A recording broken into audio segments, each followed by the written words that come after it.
आमची मागणी आहे सरकारकडे की ज्या पद्धतीने मुंबई असेल महाराष्ट्राच्या विविध भागामध्ये पत्रकारांवरती हमले केले जात आहेत, त्यांच्यावरती अटॅक केले जात आहेत. सध्या जर आपण पाहिलं तर नाशिकमध्ये जो 2 दिवसापूर्वी प्रकार घडला होता त्याच्यामध्ये आहे ते 3 पत्रकारांवरती आहे तो जोरदार हल्ला करण्यात आला होता, त्यांना जखमी करण्यात आलं होतं आणि त्यानंतर आहे ते सरकार आहे जागं झालं होतं.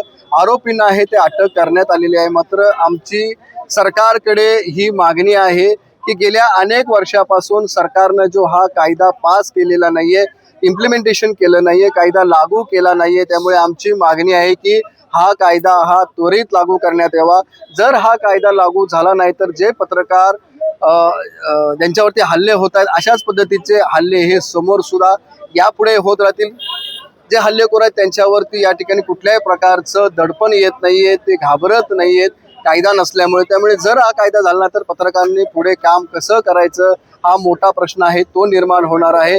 आधीच आहे पत्रकारांबद्दल आहे पत्रकार क्षेत्रामध्ये आहे तो येणाऱ्या तरुणांची संख्या हळूहळू कमी होताना दिसते आणि जर त्यानंतर जर अशा पद्धतीचं जर हल्ले व्हायला लागले तर एक वेगळं चित्र आहे ते निर्माण होईल. त्यामुळे येणारा जो नवीन पिढी आहे पत्रकार क्षेत्रामध्ये ती सुद्धा याच्यापासून लांब होण्याची शक्यता आहे. आणि दुसरीकडे जे सध्या पत्रकार काम करतायत महाराष्ट्रामध्ये, इलेक्ट्रॉनिक मीडिया असू दे, प्रिंट मीडिया असू दे किंवा डिजिटल मीडियामध्ये काम करतायत, त्यांचं सुद्धा मनोबल या ठिकाणी खच्चीकरण होऊ शकतं. त्यामुळे सरकारला आमची मागणी आहे की हा कायदा तुम्ही लवकर पास करा, त्याचं लवकर इम्प्लिमेंटेशन करा, जेणेकरून पत्रकारांना कायद्याचं संरक्षण मिळेल आणि जे अशा पद्धतीचे गुन्हेगार हे पत्रकारावरती हमला करतायत त्यांचं कुठेतरी मनोबल हे खच्चीकरण होण्यास मदत मिळेल.